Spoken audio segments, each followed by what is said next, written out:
Hello students. So till now we were discussing Gaussian integral and Stirling formulas. In this video we are going to see Dirichlet integrals. So Dirichlet integral is not a name of a particular single integral. There are a family of there is a family of integrals which we called Dirichlet integral. So some of those integrals we will derive in this chapter section Dirichlet integral. One thing more, that Dirichlet integral is very important integral which you will find it many times in your physics syllabus.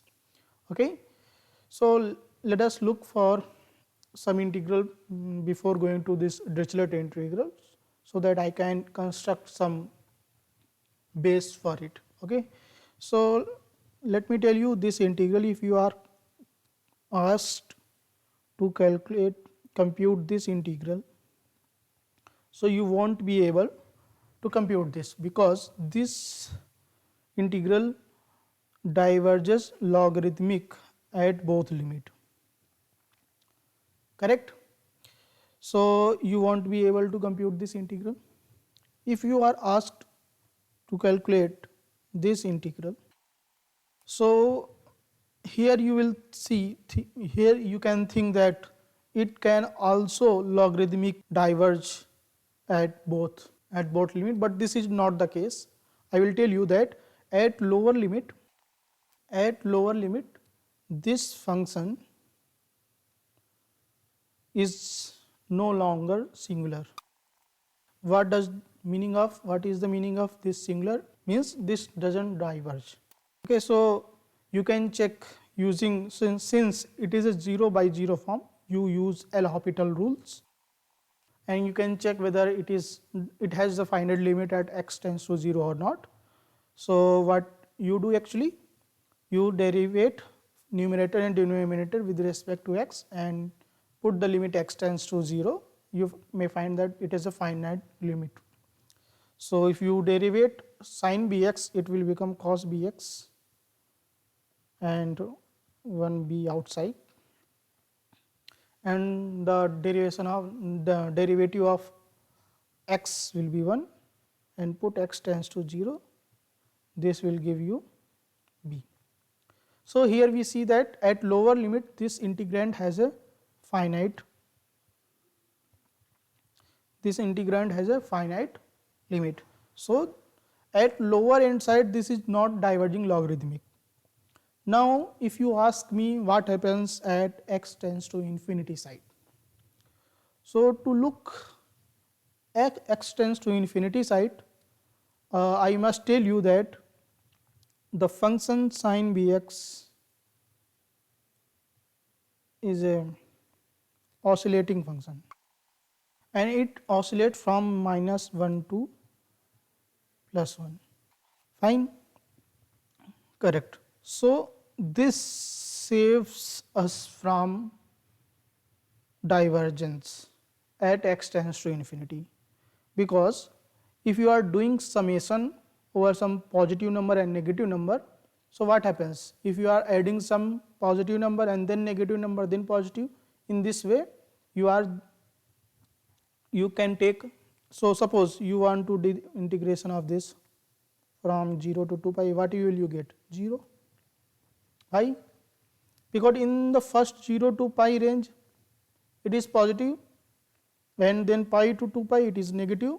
Thus in this way this give a finite answer. Okay, here we are thinking that this integrand may diverge at x tends to infinity logarithmically, but what happens that this sin bx, which is a oscillating number from -1 to +1, this saves us from this function to be diverged. So it does not let this integrand to diverge, and it saves us from divergence. So let me give you an example. Suppose instead of this integrand we take another integrand. Let me give you an example. So suppose you have this integrand and I say compute this integrand, this integration. Will you be able to compute this? No. Why? At x tends to 0 you can use L'Hopital rule and it is no longer singular. at x tends to 0. But at x tends to infinity it has divergence, because this sin bx right now it is no longer positive and negative, it is always positive. So sin bx here, mod sin bx, this is always greater than 0. Thus this integral diverges at upper limit, correct? So our here main goal is to evaluate this integration, since it has finite limit at x tends to 0, also it says it is not diverging at x tends to infinity. So we will look for it how to calculate this. So let us start with an integration which you already know, and that integration is e to the power minus ax dx 0 to infinity. So what the value will you will get? You will get 1 by a, where real part of a is greater than 0. So in previous videos when we were deriving the Gaussian integral, I told you that this real part of a is very much important, which controls the divergence of this integral. Okay. So suppose a is nothing but alpha time alpha plus I beta. So you looked at this kind of integral earlier. Yeah, so this integral becomes 0 to infinity e to the power minus alpha plus I beta times x dx 1 upon alpha plus I beta, correct, where alpha is greater than 0. Now what we will do, we will so I must tell you why only alpha is responsible for controlling this divergence of this integral, not the beta part, because e to the power, so this integrand has two factors, e to the power minus alpha x, e to the power minus I beta x.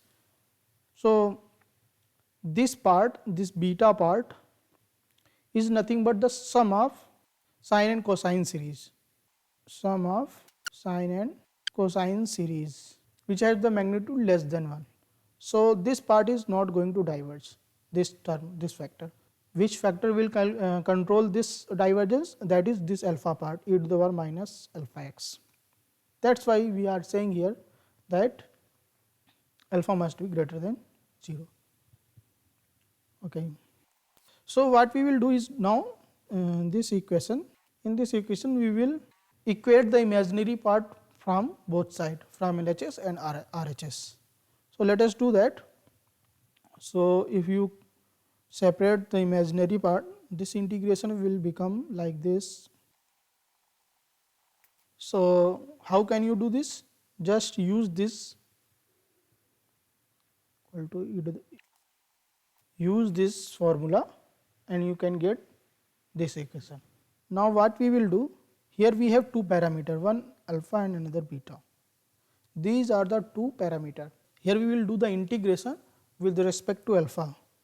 So we will try to eliminate this alpha by doing the definite integral from 0 to infinity with respect to this alpha, so that this alpha will be eliminated and we will get a function, we will get an integrand which will exactly same as this, which we are looking for, correct.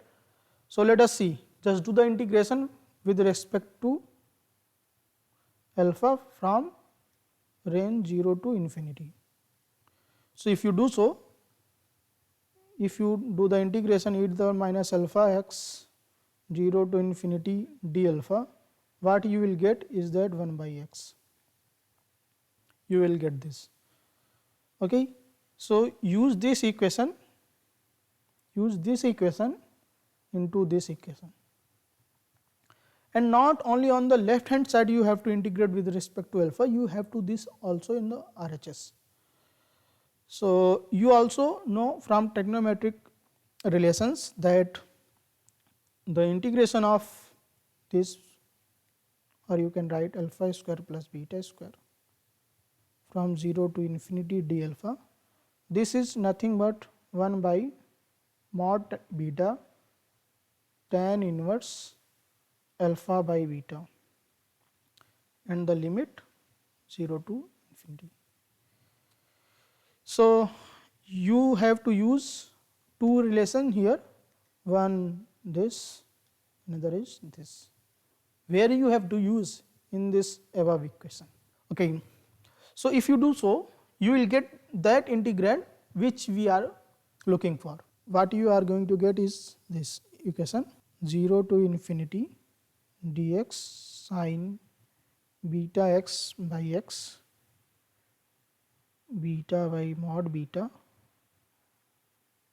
tan inverse alpha by mod beta, and the limit is from 0 to infinity on the right hand side. Okay. Now we have to take it seriously that beta is not equal to mod beta always, because beta is some real number, it can be positive and negative. So on that basis this function can be negative or positive, and this limit is for alpha, not beta. Okay. So what we are going to use here is that tan inverse 0 equal to 0, tan inverse infinity can be plus minus pi by 2, and you should look for this on the LHS side, that the integration is on x from 0 to infinity. So this integration is on x from 0 to infinity, which is the positive range of x axis, correct? And this is the beta. So sine beta of x, sine of beta x, where if beta is positive and negative, based on that this is a odd function. So on the LHS side you see that this is a odd function of beta. If beta is positive, this integrand will give us positive number. If beta is negative, it will give negative number, correct? Because sine of x is a odd function. So here we write this integrand on the RHS like this, pi by 2 some function which is epsilon of beta. So how we write this integrand in this integration, 0 to infinity dx, this on the LHS the integration is over x, sine beta x pi x is equal to pi by 2 times alpha beta. So alpha beta is some function of beta which decide the sign of this integration, where epsilon of beta is plus 1 for beta greater than 0, minus 1 for beta less than 0. So here we see that this equation involves this equation, or you can say this integration is a function of beta which is a not continuous. So why it is not continuous? Because at x tends to 0 the limit is not defined.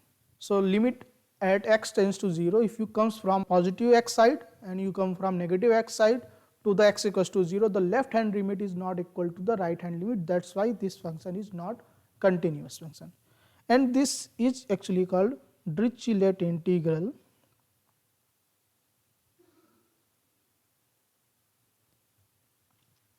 So there are many more other its descendants which we also call Dirichlet integral. So this is a main basic function which we call Dirichlet integral, correct? So here one thing is to note it down is that the integrand which you are here seeing, you also recall it, you also call it sinc function in your engineering application. So this integrand is also called sinc function. So I think in this video I keep it till now, because if I make it more longer the video becomes very boring. So in the next part will be the continuation of this Dirichlet integral. In the next part you will look for its descendants. So how you can get those descendants, by integrating this Dirichlet integral with respect to beta from 0 to some finite limit, correct? So you will look at in the next video that how we can derive the family of Dirichlet integral by again integrating the this integration with respect to the parameter which it involves, which is here beta, from 0 to some finite limit. And if you do repeatedly this integration, you can get the family of Dirichlet integral. So you will look those in the next video. I keep it till now because if I do more and more here stuff, this video will become boring and which you will not like this. Okay.